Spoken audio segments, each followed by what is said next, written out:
dhe asnjëherë askush tjetër. Faleminderit. Lisman Mhilli, përshëndetje doktor, pse po propagandohet në çdo studio që ti je bashkë me Ramën në një marrëveshje? Çfarë mund të bësh për këtë propagandë, ku besoj se e di mirë që një popull i pa informuar zhytet në lajme të rreme? Të lutem lexoje. Tani, çfarë është thelbi i kësaj propagande? Në aspekt është një logjik primitive, sipas cilës, domethënë, Edi Rama arrestoi Sali Berishën, por nuk e ka arrestuar. Sipas cilës Edi Rama ndonë se loboi me të gjitha parat e tij për sanksionimin e Sali Berishës, por nuk e ka bërë këtë. Çfarë ndodh? Pse kjo propagandë? Duan të mirësojnë figurën e nxirë të Edi Ramës. Duan të krahasojnë të pakrahasueshmet.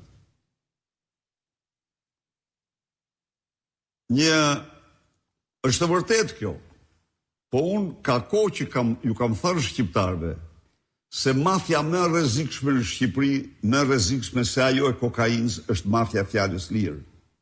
Dhe këtë mafia ka në dorë Edi Rama. Tani që Edi Rama është damkosur publikisht para shqiptarëve dhe botës, tani thonë që edhe Berisha është një lloj si Rama. Në një kohë kur nuk japin dot një argument, një fakt të vetëm që mund të krahasojnë këta dy persona, një fakt të vetëm, një të vetëm. Në asgjë dhe në asnjë fakt. I vetmi fakt është se Edi Rama nuk e mposh dot Sali Berishën. U përpoq me të gjitha mënyrat. Ta arkivonte politikisht. U përpoq me atentate fizike. U përpoq me çdo mënyrë. Dështoi dhe do të dështoi. Dhe ata të cilët bëjnë këtë krahasim duan të mirësojnë sadopak figurën e nxirë të Edi Ramës. Unë ju pyes ju, më thoni ju mua, qoftë dhe një fakt ku mund të krahasohemi.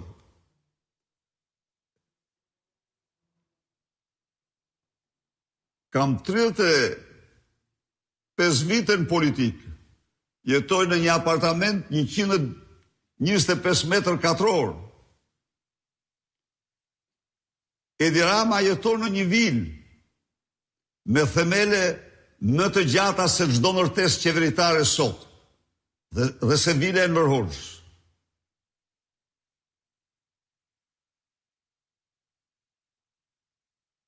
Po i marrim pak gjërat. Bashortja ime ka qenë mjeke. Ka 20 vite që punon në fushën e autizmit pa asnjë shpërblim.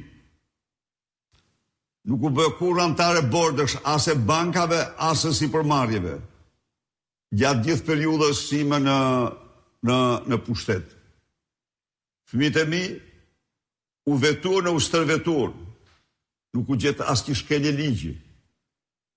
Nuk ka asnjë vendim që unë të kem bërë kurrë